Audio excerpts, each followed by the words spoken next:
Pemirsa yang kami kasihi di dalam Yesus Kristus. Kali ini saya ingin mengajak pemirsa sekalian untuk memikirkan hal yang sangat penting, yaitu mengenai jalan masuk surga. Mengenai bagaimana kita bisa masuk surga. Dan saya ingin membacakan satu ayat di dalam Injil Yohanes pasal yang ke-14 ayat yang ke-6. Berbunyi demikian. Kata Yesus kepadanya, "Akulah jalan dan kebenaran dan hidup. Tidak ada seorang pun yang datang kepada Bapa kalau tidak melalui aku." Ayat Alkitab dengan sangat jelas berkata bahwa jalan ke surga cuma satu, yaitu melalui Yesus. Akulah jalan. Tidak ada satu orang pun akan sampai ke surga kalau tidak melalui Yesus. Nah, lalu banyak orang bertanya, bagaimana dengan mereka yang hidup sebelum Yesus lahir? Nah, Bapak Ibu yang saya kasih dalam Tuhan Yesus, sesungguhnya demikian. Sejak Adam jatuh dalam dosa, manusia berdosa sudah tidak mungkin bisa masuk surga. Mengapa? Karena surga itu tempat yang maha kudus. Manusia berdosa tidak mungkin menghampiri Allah lagi, karena Allah pribadi yang maha kudus.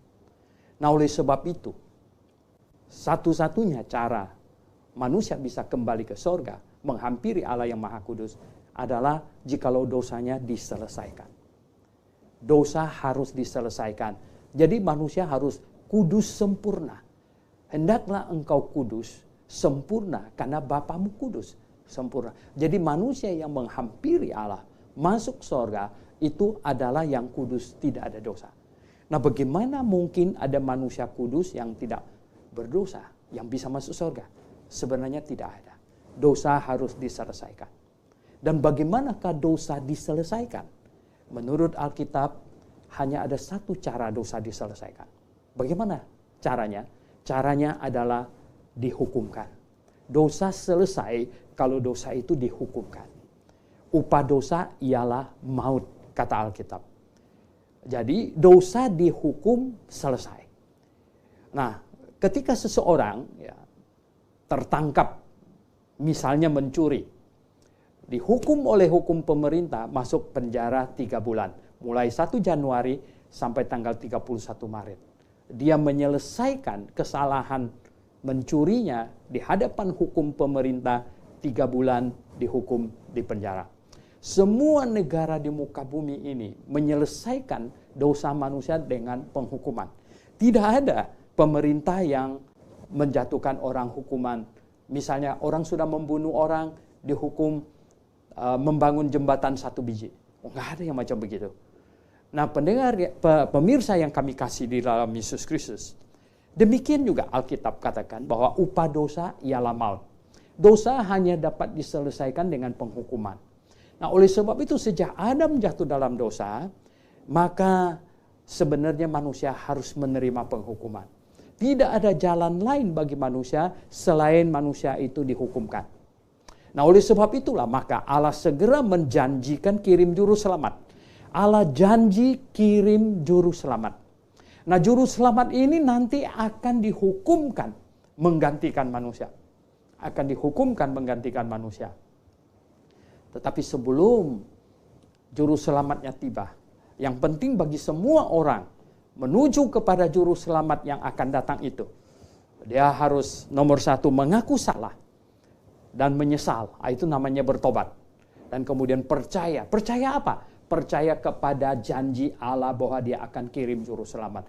Percaya bahwa juru selamat akan datang dan dihukumkan menggantikannya. Nah, pemirsa sekalian, akhirnya Allah mau manusia mengingat terus akan janjinya ini. Karena dengan bertobat dan percaya kepada sang juru selamat yang akan datang dan dihukumkan menggantikannya, maka orang itu akan dihitung dosanya selesai. Oleh sebab itu Adam dan Hawa harus bertobat dan percaya kepada juru selamat yang dijanjikan. Dan sebagai tanda mereka percaya, sekaligus untuk selalu mengingat kepada janji Allah itu, mereka diperintahkan untuk melakukan ibadah simbolik yang sangat sederhana, yaitu membangun sebuah mezbah dengan batu, taruh seekor domba di atasnya, sambil pegang kepalanya, domba itu kemudian disembelih. Dan dengan demikian, ya, ini mensimbolkan sang juru selamat yang akan datang, kemudian dihukumkan menggantikannya, dan domba ini adalah simbolnya. Dan itulah yang dilakukan oleh Habel sebenarnya. Tetapi Kain tidak mau ikut aturan Tuhan. Dan seterusnya sebenarnya Tuhan mengingatkan manusia akan janjinya bahwa dia akan datang menjadi juru selamat, dihukumkan di atas kayu salib, menggantikan manusia. Sampai kepada zaman Musa, ketika bangsa Israel akan dibentuk untuk menjaga ibadah simbolik ini. Mereka keluar dari Mesir, kita sudah tahu 9 tulah. Firaun masih tidak mau melepaskan mereka pergi. Akhirnya Tuhan berkata, tulah ke-10 sekarang ini. Apa? Yaitu memotong seekor anak domba. Darahnya dipoliskan di pintu atas, kiri, dan kanan. Mengapa perlu atas, kiri, dan kanan? Sebenarnya ini tanda salib. Ya. Kenapa tidak dicucul-cucul di tengah saja kalau itu tidak perlu atas, kiri, dan kanan.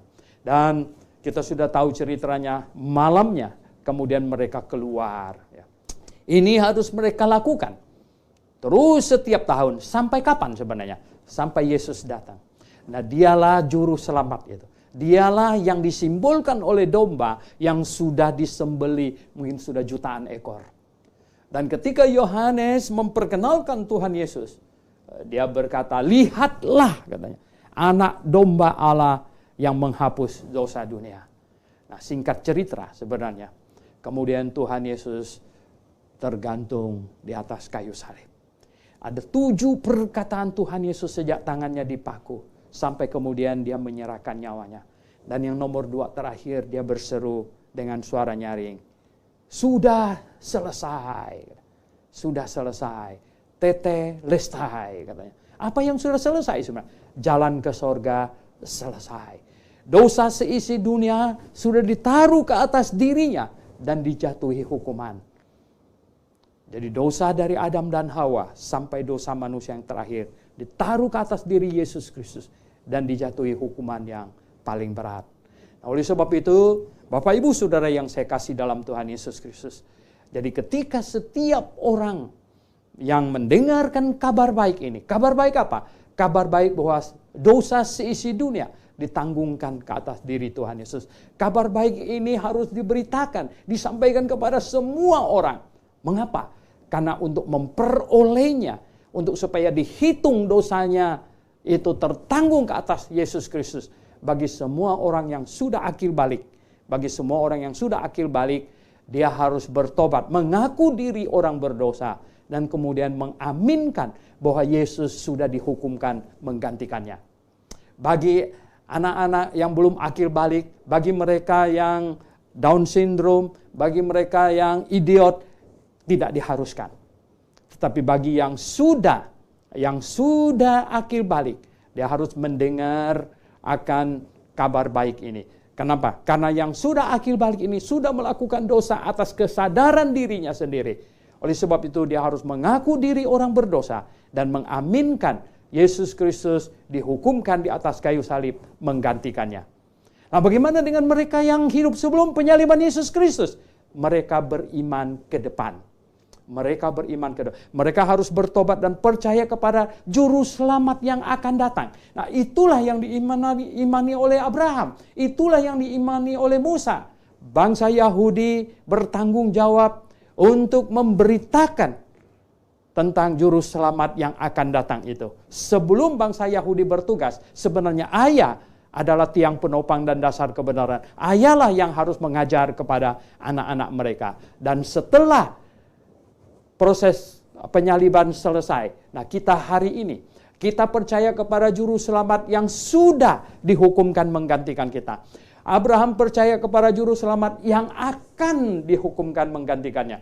Jadi kita hari ini percaya kepada juru selamat yang sudah dihukumkan menggantikan kita. Dan jemaat lokal ditugaskan untuk memberitakan kebenaran ini, kabar baik ini kepada semua bangsa di muka bumi ini. Oleh sebab itu pemirsa yang saya kasih dalam Tuhan Yesus Kristus, kabar baik, Injil, adalah bahwa dosa seisi dunia telah diselesaikan oleh Tuhan Yesus. Setiap manusia sebenarnya bisa masuk surga. Tersedia jalan bagi setiap manusia untuk masuk surga. Jalannya sangat simpel, yaitu mengaku diri orang berdosa. Saya adalah orang berdosa.